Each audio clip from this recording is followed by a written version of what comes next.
Hello friends, आपका ज्योति mode learning में स्वागत है। देखिए, हम चैप्टर 3 का क्वेश्चन कर रहे हैं। जो इम्पोर्टेंट क्वेश्चन होते हैं, महत्वपूर्ण, वो वाले कर रहे हैं। आज क्या है क्वेश्चन? भक्ति काव्य और उसकी धाराओं का संक्षिप्त परिचय। यद्यपि अन्य युगों की भांति भक्ति काल में भी भक्ति काव्य के साथ साथ अन्य प्रकार की रचनाएं होती रही हैं, तथापि प्रधानता भक्तिपरक रचनाओं की ही रही है।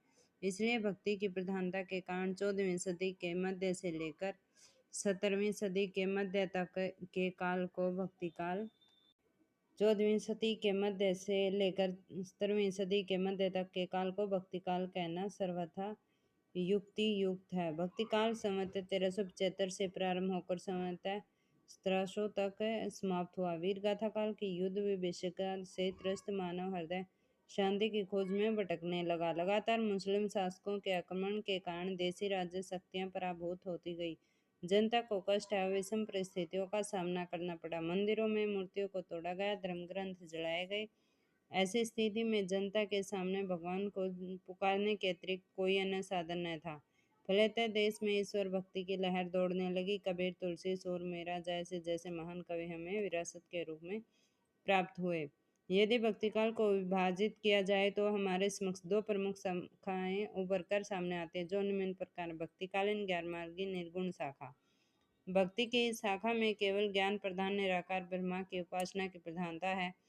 इसमें प्राय मुक्त काव्य रचे गए, दोहा और पद आदि स्फुट छंदों का प्रयोग हुआ। भाषा खिचड़ी और शुद्ध ककड़ी है। प्रमुख रस शांत रस है। इस काल के प्रमुख कवि व उनकी रचनाएं निम्नलिखित हैं।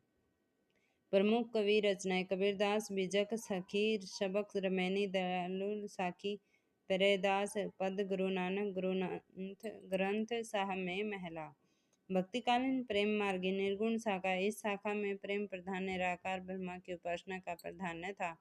इस काल में सूफी कवियों ने आत्मा को प्रियतमा मानकर हिंदू प्रेम कहानियों का वर्णन किया है। हिंदू मुस्लिम एकता का इस शाखा की प्रमुखता है।